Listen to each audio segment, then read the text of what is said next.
A man is as he thinketh. How you think, that's how you are. If you think poor thoughts, you will forever be poor. The moment you start thinking rich, rich starts coming to you, because your mind is an incredible thing, man, the way it works. When you get the money, you are going to buy everything that you said you wouldn't buy. Can I share this with you? Listen to me, folks. All of you, if you're not already where you want to be financially, everybody has the potential to be financially stable and financially set. You have actually the ability to be rich if you make the decision, but the decision has to be made. A man is as he thinketh. How you think, that's how you are. If you think poor thoughts, you will forever be poor. The moment you start thinking rich, rich starts coming to you, because your mind is an incredible thing, man, the way it works. Let me teach you this right quick. We got a minute. Okay, let's say. You go home tonight, you pick up your remote, and you aim it towards the TV, and you press the on button. What happens? The TV comes on. Let's say Sports Center is channel 840. You press in 840, and you hit select. What do you expect to come on your TV? Sports Center. What comes on your TV? Sports Center. If HBO is channel 400, and you press 400 and you press select, what do you expect to see on that TV? HBO. Guess what shows up on your TV? HBO. This is from a simple mechanism called a remote, which is made and created from the concept of mental capacity, which comes from the concept that all of us was created in the image of God. That's why in the beginning, God said, let there be light. He didn't just light it up. He said, let there be light, to prove to us that if you say it, that's what it's gonna be. That's the proof, man. That's the deal. Your mind is the biggest remote ever created, because you created an image of God. So if God said, let there be light, and then there was light, he could have just lit it up, but he showed you what you say, what you think is. So if you point this mind at something and you project that to that something, guess what's gonna come back? Whatever you project. That's how it works. I just wanted to be rich. That's all I wanted. So I had some faith. Some faith. That's how it works. I project rich thoughts, so rich come to me. I'm my own remote control. I wished Marjorie into my life because I got tired of messing up, picking the wrong chick. I just kept making wrong mistakes. Then I said, God, hold up, man. I need the right one. I need the right one for me. Why don't you show me the right one? I project, then here she come. Everything I have, cars, I don't care what, I got houses. I ask God, I project that. That's what I get. I got vision board. The house I'm living in now was on vision board. I saw that house. A friend of mine owned the house. I saw the house, went over, visited his house 7 years. I said, man, I want this thing right here. I can live in that house right now.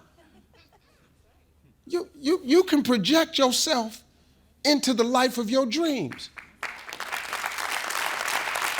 My daddy had a 3rd grade education. Smartest man I ever met in my life. I kid you not. If it wasn't for him, I'm not standing here today. So the trip I'm gonna take you on is to show you how I got to where I am. Through all the hardships, the failures, I was homeless. I lived in my car for 3 years, from age 30 to 33. Don't nobody know all of this. So the person you see on this end right now, it was a trip for me. It was a total and complete journey. 6th grade now, 1968, I'm 10. They sitting up there and people started standing up. Brenda wants to be a doctor. Larry wants to be a lawyer. So I stood up and I'm thinking to myself, now this is a gold star moment right here. Oh yeah, this is the day I've been waiting on. I'm gonna get recognized for the brilliant cat that I am. And it's no doubt in their mind now who the star student of this school is, because I done put something on my paper that was unbelievable. Because nobody had wrote on their paper, I want to be on TV. I get up in front of the class, she said, what did you write on your paper? This is big. I said, I want to be on TV. She said, why did you write that on your paper? I said, because that was our assignment for today. She said, and what made you think you could write such a thing on your paper? I said, okay, obviously, this is not the proper tone to be talking to when you about to give me a gold star. She said, who do you know on TV? I said, nobody. She said, anybody in this school ever been on TV? I said, no, ma'am. She said, anybody in your neighborhood ever been on TV? I said, no, ma'am. She said, well, what makes you think you can be on TV? And she crushed me. I said, I don't know, but that's what I want to do. She said, I'm going to call your house and I'm going to tell your mother that you're a smart aleck. So when I got home, she on the front porch. And she said, what did you do up at that school? I said, well, Mama, I just did what she asked me to do. She asked me what I wanted to be. I wrote, I want to be on TV. She said, why did you write that on the paper? I said, because Mama, that's what I want to be. She said, when your daddy get home, I'm going to tell him you've been up at the school being a smart aleck. So he comes home, he takes his bath, and he's reading the paper, and afterwards, he said, boy, come in here. He said, what is this your mama telling me you did up at the school? And she's standing there. Tell him what you did. And I said, I wrote on a piece of paper, I want to be on TV. He said, what you do that for? I said, because that's what the teacher asked us, Daddy, what we wanted to be. She said, and you being up there being smart, he going to put a smart answer, he want to be on TV. My father looked at me and said, well, what's wrong with that? I said, okay. She was going, well, Slick, he got to be more reasonable like the teacher said. He said, well, Bill, that don't make no sense. If that's what the boy want to be. She said, he can't do what he want to do. Got to do like teacher say. He said, boy, go in your rooms. Come in the room a little bit later on. He said, boy, what you write on your paper? I said, I want to be on TV. He said, well, what she want you to put on the paper? I said, I don't know, Daddy, like a policeman or a ball player or something. That's what all the rest of the boys would. He said, well, put that on the paper and take it back up to that dream-killing heifer.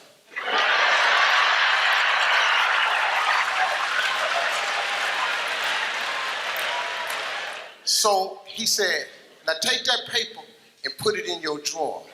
He said, every night before you go to bed, read your paper. He said, every morning when you get up and go to school, read your paper. I did it. If you turn on your television set,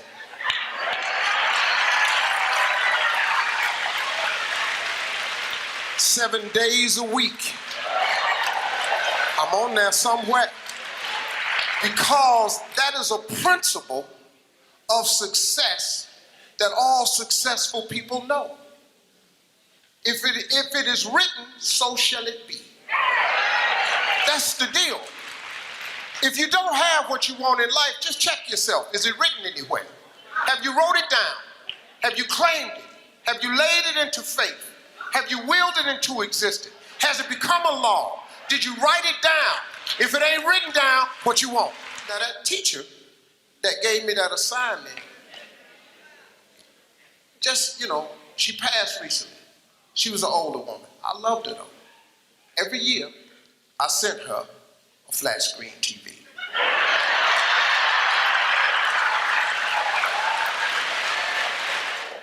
And what I learned was that success that all successful people know, we write it down. It's a vision board. You got to have vision boards, man. You ought to see what's on my laptop and my computer. Even I, with all God has blessed me with, I still have visions. A man without a dream or vision shall perish. You've all heard this. I just try to put it in a way where it's real talk. See, writing it down makes it doable. If you go through a school zone doing 35 miles per hour and the police stop you and a truck was blocking the sign that said 20 miles an hour, guess what? You still get the ticket. You know why? Because it's a written law. They put it into law. They wrote it down. The fact that you ain't read it, the fact that you didn't see the sign, tough. It's written. 20. You break the law, 20. You got to write it down. That's an important thing. See, here's a cold thing I learned. You got to fix your mindset. God, I have a dream, God will tell me something. I wake up and go do it. That's right. And because, let me tell you what hurts a lot of people. When you have an idea, when something comes into your imagination, that's not just your imagination. God places everything he has for you in your imagination. Albert Einstein said, imagination is everything. It's the preview to life's coming attractions. So when you have something in your imagination, it ain't hocus pocus. It's actually a preview of a coming attraction that God has for you. He places everything he has for you in your imagination. So if you've been dreaming of your own business, it's because that's what he got for you. If you've been dreaming of a summer home, it's because that's what he got for you. If you keep dreaming of a brand new car instead of a used car, it's because that's what he got for you. He places everything he has for you in your imagination. Imagination is everything. It's the preview to life's coming attractions. Everything in your imagination is God showing you in your mind something he has for you. You just gotta, you can't tell it to everybody. Because they ain't gonna see. You know why you can't tell it to everybody? Because if you want to kill a big dream, tell it to a small-minded person. God has shown you some amazing stuff in your life that you thought was brilliant. Then you took it to your friends in your family, and you shared it with them, and they shot it down. You know why they shot it down? Because they couldn't see it. You know why they couldn't see it? Because God didn't show it to them. He showed it to you. Your imagination is real, man. So when I imagine stuff, I act on it. Because he must want me to have it, or else he wouldn't have showed it to me. And then to quit worrying about how to get it done. The how-to is none of your business. God in the blessing business, man. You got to go with it. So when you have these things in your imagination, wake up and get into action. Stop, oh, well, I need to figure out. No, the Bible don't say figure nothing out. The Bible say ask, believe, receive. There ain't no stuff in the middle. Now, you got to be willing to work, but he don't require you to figure it out. The how-to is none of your business. That's all you got to know. See, getting rich is really not a magic trick. You just have to learn a few principles of success and be willing to work really, really hard. Before you can build generational wealth, you gotta hit it first. You can't build generational wealth and not hit it yourself. So don't skip over the steps. You gotta take care of yourself first. You create generational wealth after you've secured finances for yourself. So that's the first thing. There's a lot of ways to do it, but you gotta, a little simple thing I used to do. It's really simple that anybody can do. Like, I don't accept change. The law of attraction. I believe in the law of attraction. It works for me. Like, if I'm anywhere and you give me 20s, 10s, 5s, coins, I don't accept. If you give it to me, whoever I'm with, I give it to them. Because I only want hundreds. Or whatever the highest denomination be, that's all I accept. I don't accept change because the law of attraction works. What you put out is what comes back.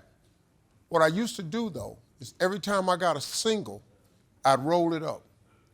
Whenever I come home with singles and change, I would put change in a jar, and I'd roll the singles up. If you can, throw a $5 bill in every now and then. Just roll it up. And roll it up as tight as you can. After a while, you're going to need a rubber band on it. Then if you can, throw a 10 in there and just keep rolling it up. After 1 year, I want you to take a rubber band off that roll. You'll be stunned. You will be stunned at how many singles actually come your way, 5s and 10s. If you can put a 20 in there, do that. So then after I started making money, I would take all my change and save it, all 20s and stuff. I'd have thousands of dollars at the end of a year with 20s and stuff rolled up in there because I never kept it. And so now I'm just in the 100 game. I don't accept anything. If you give it to me, I give it away. And then God gives me the only thing I attract was 100, so he just keeps giving me hundreds. It's a law of attraction. It really does work that way. See, getting rich is really not a magic trick. You just have to learn a few principles of success and be willing to work really, really hard. And anybody can become successful. But you got to do the things that successful people do. That's just one. That's without opening a CD, without investing anything. Take all your change and roll it up and save it, put a rubber band. At the end of the year, you'll be stunned. You'll have hundreds of dollars in singles. You'll be stunned. And coins, you have hundreds of dollars. Some of you will have thousands. Every time you get a chance to experience first class, you should do it because it plants a seed. It's like the next time you buy an airplane ticket, just ask for an upgrade. Pay a little extra money, fly first class.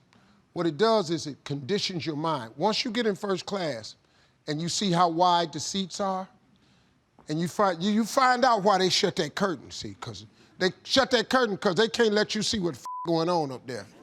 They passing out hot nuts, everybody get a washcloth, they got a menu, you get to decide what you want, all the drinks is free.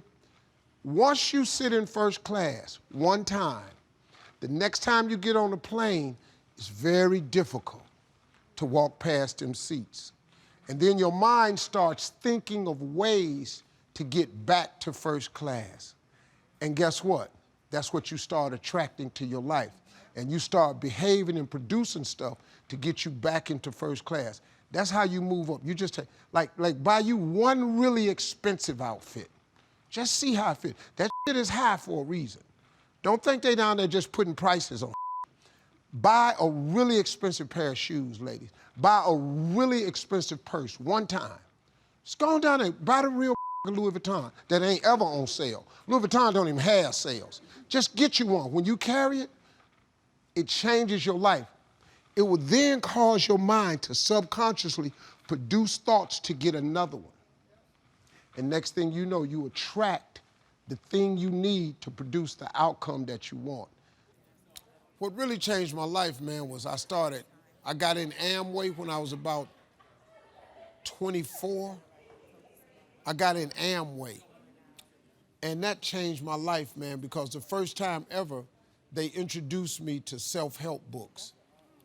And I read 2 books that changed my life. It was The Power of Positive Thinking by Norman Vincent Peale and The Magic of Thinking Big by David Schwartz. I read them books and it changed my life. But it also made me remember what my mother had taught me because she was a Sunday school teacher, because all self-help books are Bible-based. It's nothing, everything comes from the Bible. All them self-help books, that's Proverbs. That's all it is. It's the book of wisdom and understanding. If you could read that, it'd change your life too. But sometimes you need, regular books where you can relate to it differently. But it's all comes from the Bible. It's like a great book is The Secret. But if you read The Secret, it's all Bible versed. I mean, it's just based on the Bible. You can't think of nothing new how to tell a person to succeed without the Bible. You can't. It doesn't work that way, So. All right, families, mask off, please. A couple of books changed my life, man. But The Magic of Thinking Big was huge for me. It just taught me one simple principle. It don't cost no more energy to think big than it does small. You can say Volkswagen and you can say Rolls Royce with the same amount of effort. You ain't got to grunt to say Rolls Royce. So if the Bible is true, which it says a man is as he thinketh, if you think poor thoughts, you got to be poor.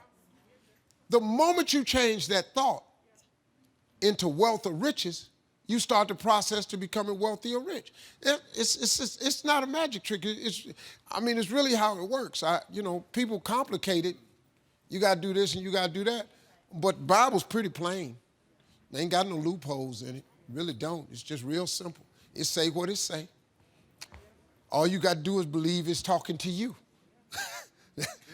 That's what it is. Most people don't think that God is talking to them, that I come to give you life and give you life more abundantly. You don't think He's talking to you? He'll give you life more abundantly. He do. He really will. You ain't got to be rich to have an abundant life. Sometimes you just need to be healthy, happy. You could be really happy, man, making $70,000 a year. You really, really can. You don't need a few million. I did, but you didn't need a few. It helped me a little bit. But to be honest, it didn't make me happy. It really didn't.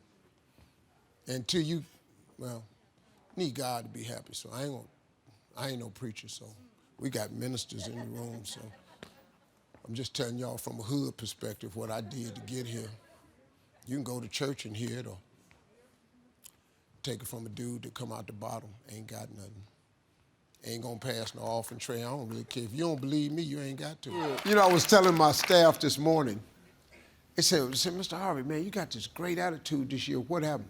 And I was giving a motivational speech, and I changed one word. Instead of saying, I have to go to work, I have to go work out, I have to eat right. If you change one word, it will change your entire perspective. I get to go to work today. I get to work out today. I get to eat right today. When you say I get to instead of I have to, it takes the obligation side of it away and it puts a gratitude on it. And the more you're grateful for, the more God will give you to be grateful for.